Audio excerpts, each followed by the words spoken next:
Globalização e Cidadania, por Pedro Dalari. Bom dia, professor Pedro Dalari. Professor, essa semana começa a Assembleia Geral da ONU. Que expectativas o Brasil pode ter com relação a esse encontro?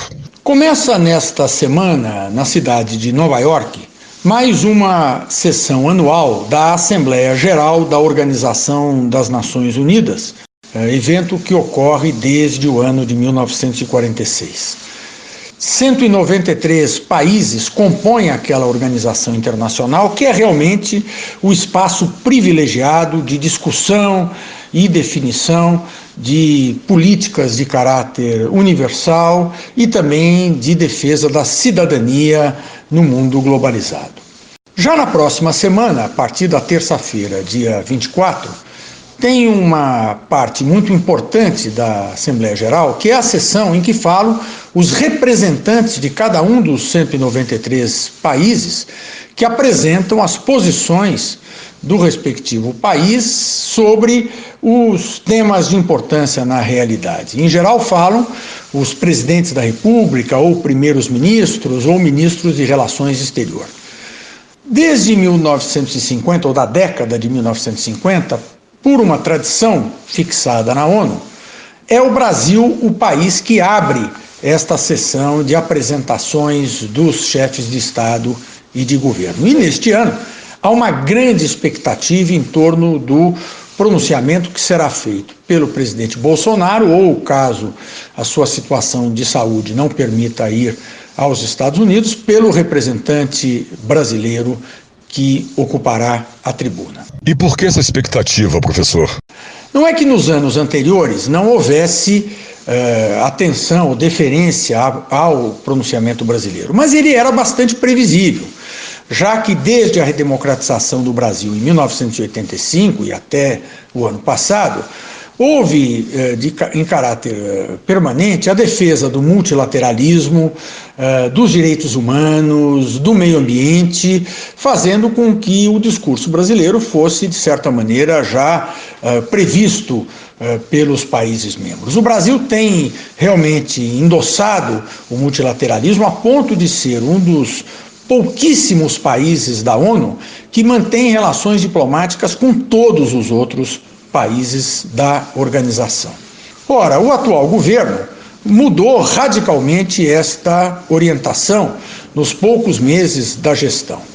É contra o multilateralismo, ou pelo menos não tem entusiasmo, já que defende posições eminentemente nacionalistas, não apoia políticas de promoção aos direitos humanos e também tem negado importância à pauta ambiental.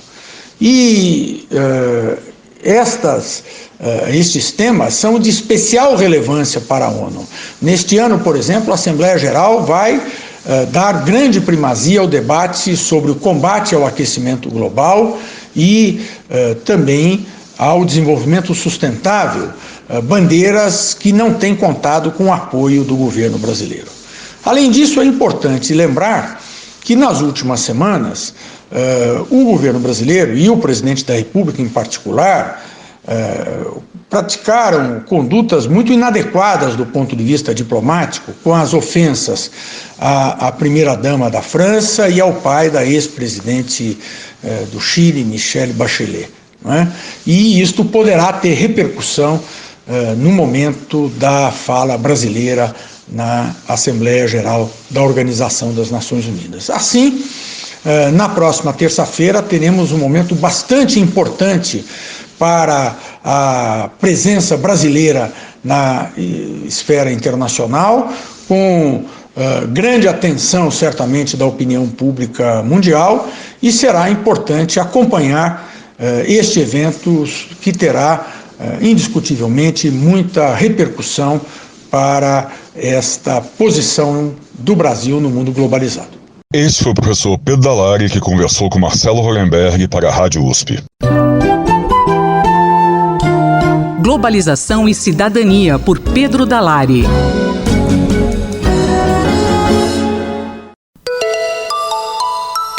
Ética e Política, por Renato Janine Ribeiro. Professor Giannini, R$24.000 pode ser considerado um salário miserável? Eu fiquei muito espantado com a gravação tornada pública, mas de qualquer forma dita em público, do membro do Ministério Público de Minas Gerais, que reclama do salário dele, meros R$24.000, diz ele, achando muito pouco, dizendo que está tendo que reduzir o gasto de cartão de 20 mil para 8 mil por mês e chamando isso de miserê. Isso é muito espantoso, não só porque há um contraste gigantesco entre esse salário e as condições da grande maioria da população brasileira, mas porque mesmo dentre as pessoas que têm uma categoria, têm uma qualificação, pensando nos professores universitários, esse é um salário muito bom. Não há do que se queixar de um salário desses. Mas o que chama mais atenção é o fato da pessoa não ter vergonha de dizer isso, achar que isso é normal, achar que é normal ter uma despesa de R$20.000 mensais no cartão, o que, convenhamos, exige muito esforço. A gente sabe que a educação paga é muito cara, a gente sabe que a saúde, quando ela é paga, ela também pode ser cara, a gente sabe que paga impostos e quando você é da classe média, você muitas vezes, além de pagar os impostos para o Estado prover educação, saúde, transporte coletivo e segurança, você também paga plano de saúde, escola dos filhos, segurança privada na rua ou no prédio e ainda adquire um carro. A gente sabe que tudo isso mostra as falhas do sistema público de serviços. Agora, o que espanta mesmo é essa sensação de que pode ganhar mais. E isso deve ser levado em conta junto com um dado que muita gente não conhece. É que, segundo dados que circulam amplamente, com fonte e tudo, o Brasil é um dos países que mais gasta com o Poder Judiciário. Aparentemente, nesse dado nem está incluído o Ministério Público ou Polícia, ou as carreiras mais categorizadas e mais bem pagas, o Ministério Público Estadual, etc. Mas o Judiciário brasileiro custa perto de 1,5% do PIB. Isso é mais do que nós colocamos em ciência e tecnologia, que é um pouco menos do que isso. Se vocês olham Estados Unidos, França, Rússia, Colômbia, até a Colômbia, nossa vizinha, em todos esses países é o contrário. Não é por acaso que alguns deles são países altamente desenvolvidos, Estados Unidos, Alemanha, França. Eles colocam um valor do PIB na ciência e tecnologia bem superior ao brasileiro e muito menos, entre 0,3% e 0,5% no judiciário. Então nós chegamos a uma espécie de limite do que pode ser gasto com o judiciário. E como o senhor vê isso quanto aos gastos com a educação? Pois é, ainda é mais sério o fato de que o Brasil não chega a gastar 6% do PIB na educação. Nós gastamos mais com os 30 mil juízes, creio que é esse número, e os funcionários que trabalham com eles, etc., que obviamente multiplica esse número por vários, gastamos com eles 1,5% do PIB, mais do que gastamos com ciência e tecnologia. Agora, com educação não chegamos a gastar 6% do PIB, ou seja, os 40 milhões, 50 milhões de alunos de educação, de ensino básico, educação básica, começando na infantil, passando pelo fundamental, ensino médio, mais os alunos de ensino superior, dá uns 40, 50 milhões somando tudo isso, gastamos com ele 4 vezes o que gastamos com 30 mil juízes e as pessoas que trabalham no judiciário. É uma diferença muito grande, é preocupante isso. Evidentemente queremos que os juízes, queremos que os promotores sejam pagos, sejam bem pagos, mas há um limite em tudo isso que torna a coisa muito delicada, especialmente quando pensamos na questão da educação, que, enfim, qualquer pessoa de bom senso sabe que deveria ser a prioridade zero do país. O professor Renato Giannini Ribeiro conversou comigo, Valéria Dias, para a Rádio USP. Ética e Política, por Renato Giannini Ribeiro.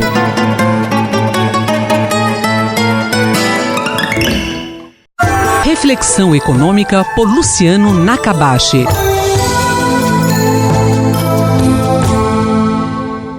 Professor, as universidades públicas vêm sofrendo ataques sistemáticos de pessoas ligadas ao governo federal. Existe um motivo para isso? Essa tática do governo de denegrir as universidades públicas está muito relacionada a uma política, de desvalorização das universidades públicas para que haja uma redução nos repasses e um certo sucateamento das universidades de uma forma geral. Então, tem, claro, melhoras a serem feitas nas universidades públicas. Eu acho que está muito relacionado a uma questão de incentivos, por um lado, e a questão do acesso em outro. Mas eu acho que puramente sucatear as universidades é uma política que vai contra um dos elementos que são importantes no processo de desenvolvimento do país. Eu defendo o investimento em educação básica, pré-escola, ensino fundamental, melhora dessa qualidade como forma de desenvolvimento econômico, mas o ensino superior ele é importante e as universidades públicas têm tido um papel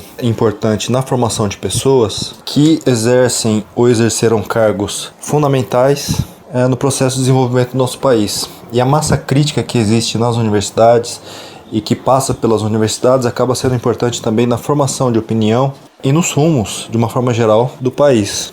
Quando a gente olha o que pode ser feito nas universidades, eu acho que é possível sim melhorar a produtividade em termos do que a sociedade espera, como, por exemplo, a relação universidade-empresa, que é importante para o aumento da produtividade das empresas e também para aproveitar melhor esses recursos que existem na universidade, pessoas muito capacitadas, um capital humano que foi desenvolvido ao longo de várias décadas. Mas existe até uma restrição por parte da sociedade historicamente que a universidade não pode ter relação com o setor privado. Acho que o primeiro passo é quebrar esse estigma, né, de que existe um problema se a universidade interagir com o setor privado, que não vai ter a liberdade, que vai ter uma influência, mas as melhores universidades do mundo acabam tendo um grande financiamento do setor privado e também uma interação grande em termos de pesquisa. Dá para melhorar na questão de produção.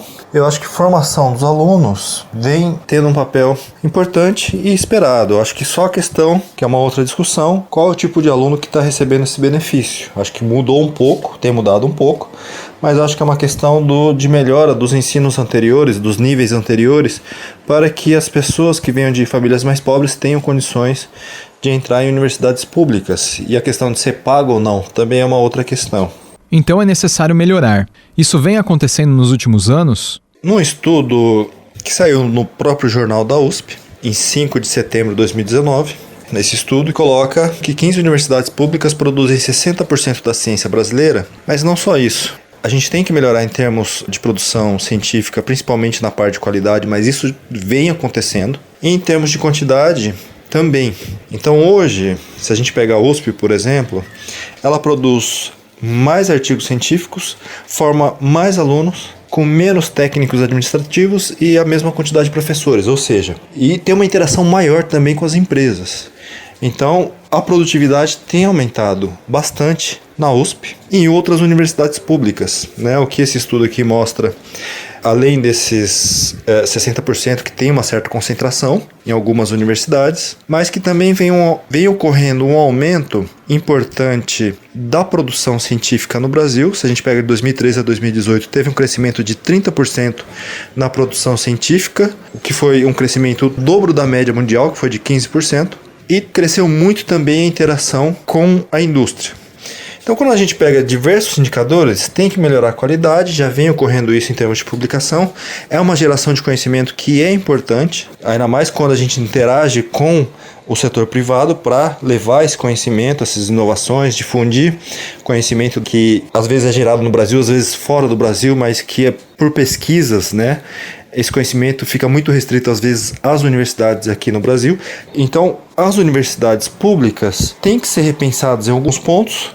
Já vem ocorrendo esse processo de repensar o papel, mas são atores importantes no desenvolvimento do país.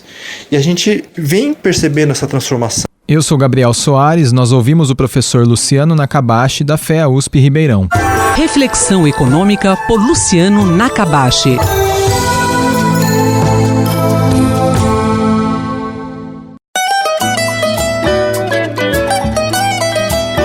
Na cultura, o centro está em toda parte, por Martin Grossman. Professor, o senhor participou da Conferência Geral do ICOM, o Conselho Internacional de Museus, que foi realizada no começo deste mês em Kyoto, no Japão. Nessa conferência foi discutido um tema muito importante, que é a definição de um novo conceito de museu. A que conclusão vocês chegaram sobre esse tema, professor? Nós estamos num impasse. A decisão não foi tomada pela Assembleia Extraordinária e uma nova Assembleia Extraordinária será marcada provavelmente daqui a um ano, né? E a ideia nesse meio tempo é que essa nova definição receba a atenção não só da comunidade ICOM, né, mas de outras instâncias do mundo da cultura, seja das nações, seja de representações que tenham um âmbito regional, continental, enfim. A ideia é que ela continue sendo amplamente debatida de forma democrática.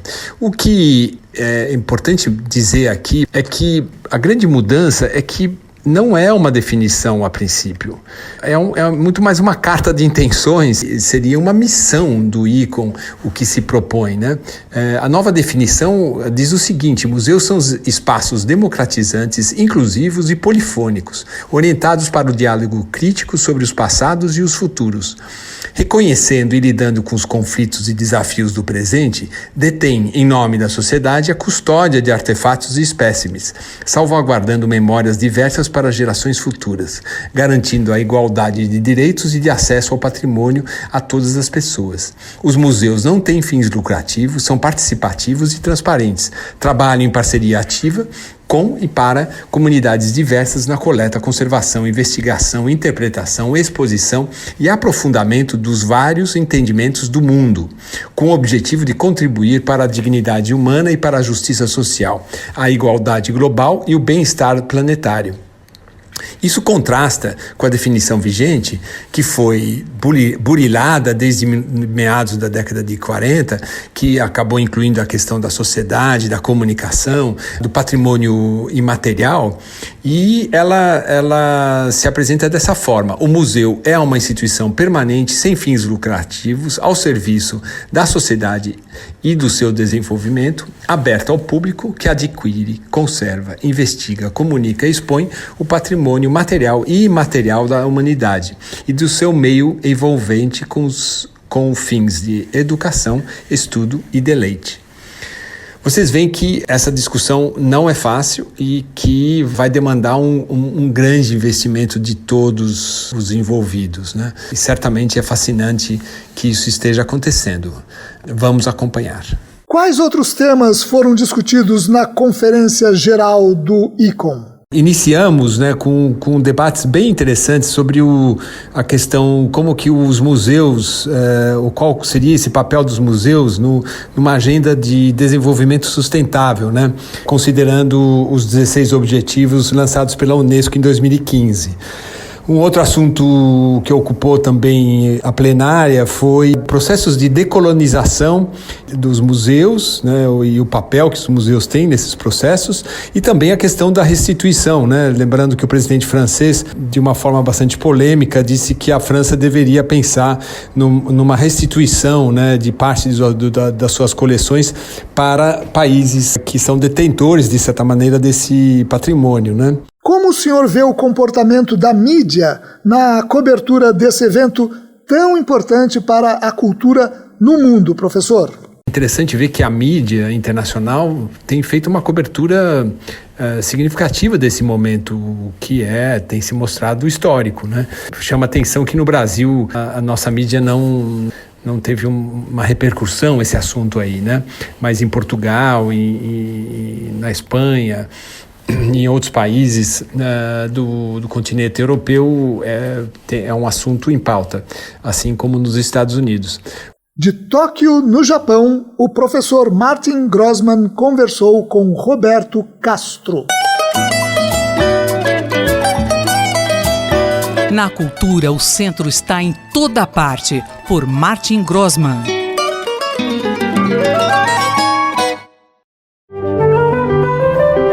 Fique de Olho, por Eduardo Rocha.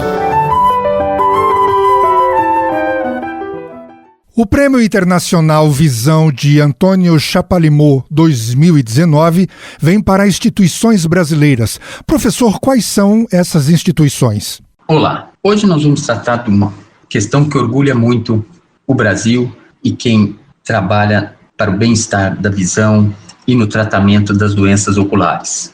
Para isso, um breve preâmbulo. Antônio de Sommer Champalimaud é um português, nascido em 1918, faleceu em 2004 e, tendo herdado algumas empresas da família, passou a liderar um grupo industrial de prospecção de minério e trabalho com finanças, e no final da sua vida deixou em testamento que parte da fortuna acumulada deveria ser dedicada à ciência, descobrimento e formas de tratamento que melhorassem o bem-estar, a saúde das pessoas do mundo todo.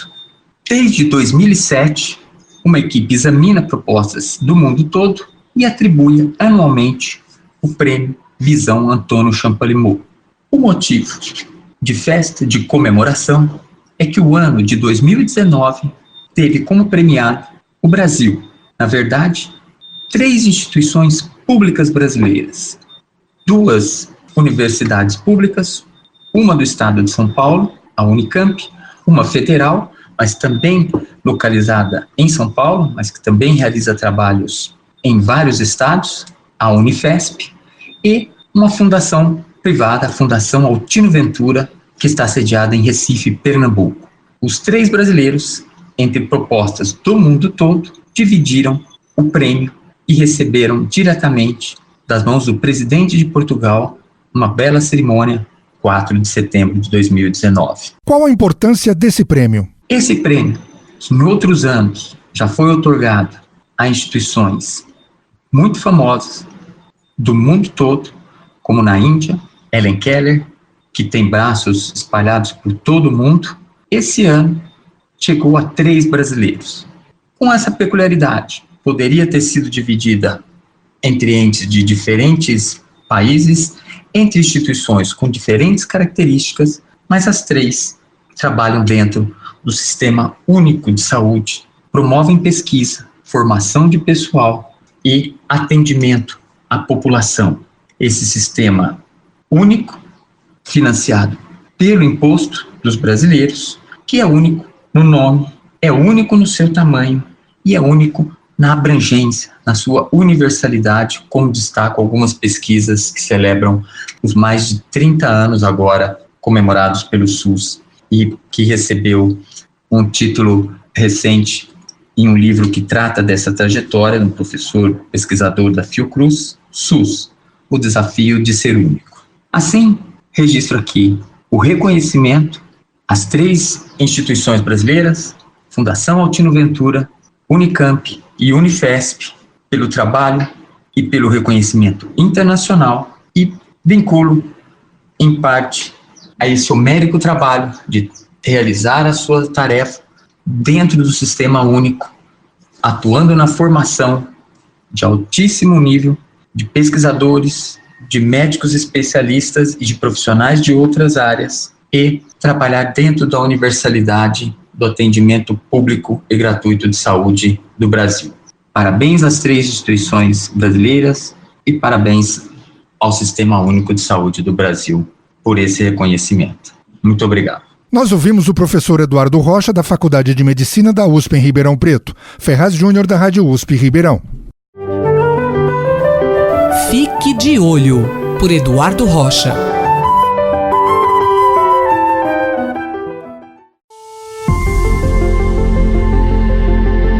Decodificando o DNA,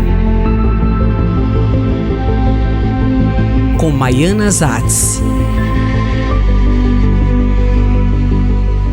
Na coluna de hoje, Maiana Zatz comenta um estudo bem interessante liderado por pesquisadores da Universidade da Califórnia. Eles descobriram que pessoas que dormem menos e se sentem bem possuem uma mutação em um gene chamado ADPR1. Os cientistas envolvidos na pesquisa também deram mais informações sobre o gene do pouco sono. Ouça agora no Decodificando o DNA. Todo mundo já ouviu falar que o ideal é dormir 8 horas por noite, mas algumas pessoas dizem que só se sentem descansadas se dormirem mais. Outros, ao contrário, afirmam que não precisam de mais do que 6 horas de sono. A pergunta é, será que essa necessidade maior ou menor tem uma explicação biológica, isto é, depende dos nossos genes, ou depende do ambiente, de nossas atividades ou do interesse em se manter desperto? Se pensarmos que 8 horas de sono representam 1/3 da nossa vida, não há dúvida que isso merece ser mais bem estudado. Então, para tirar isso a limpo, pesquisadores da Universidade da Califórnia estudaram uma família onde vários membros relatam que só dorme 6 horas e se sente muito bem com isso. E o trabalho foi publicado na revista Neuron. E o que os pesquisadores descobriram nessa família? Todos os indivíduos que relataram funcionar bem com 6 horas de sono tinham uma mutação rara em um gene chamado ADRB1.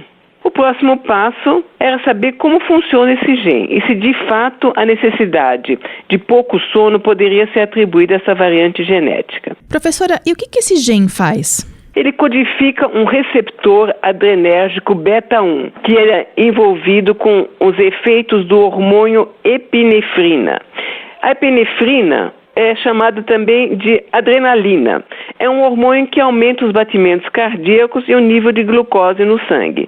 Todo mundo conhece os efeitos da adrenalina, quando você leva um susto e percebe que os teus batimentos cardíacos aumentaram.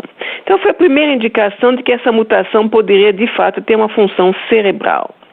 Em seguida, os cientistas realizaram uma série de experimentos em camundongos portadores dessa mesma variante e descobriram que os camundongos dormiam em média 55 minutos a menos que os camundongos controle, enquanto que nos seres humanos eles dormem cerca de 2 horas a menos. E além disso, eles descobriram que esse gene se expressava em altos níveis na região cerebral, responsável por atividades como respiração, movimento dos olhos e sono. E também descobriram que os neurônios normais nessa região são mais ativos também no chamado sono REM, que é do inglês Rapid Eye Movement, ou movimento rápido dos olhos. Os pesquisadores reconhecem que os camundongos não são o modelo ideal para estudar o sono. Um dos motivos é que, diferentemente dos humanos, nos camundongos o sono é fragmentado, eles não dormem longos períodos. Além disso, nós sabemos que o padrão de sono pode ser alterado de acordo com o ambiente, principalmente nos jovens adolescentes que muitas vezes trocam o dia pela noite. Mas quando eu li esse trabalho, lembrei de uma experiência que fizeram há muito tempo com voluntários. Sabemos que algumas pessoas funcionam bem de dia ou de manhã e não à noite, enquanto outras são exatamente o contrário, só conseguem pensar bem à noite. A pergunta que se queria responder com essa experiência era quanto do ciclo circadiano era biológico, ou seja, com influência genética, e quanto era ambiental. Para isso, os voluntários foram confinados a um ambiente fechado, onde não havia nenhuma luz externa e nem relógio. E o que se observou? É que o padrão de sono se mantinha. Os noctívoros continuavam mais ativos à noite e o contrário acontecia com aqueles que acordam cedo e funcionam bem de dia. Então, esse experimento é mais uma sugestão forte de que realmente o nosso padrão de sono e necessidade de mais ou menos horas dormidas tem influência genética. E talvez isso seja uma boa desculpa para os dorminhocos que dirão, não são preguiçosos, são meus genes. A professora Maiana Zatz conversou comigo, Fabiana Maris. Decodificando o DNA. Com Maiana Zatz.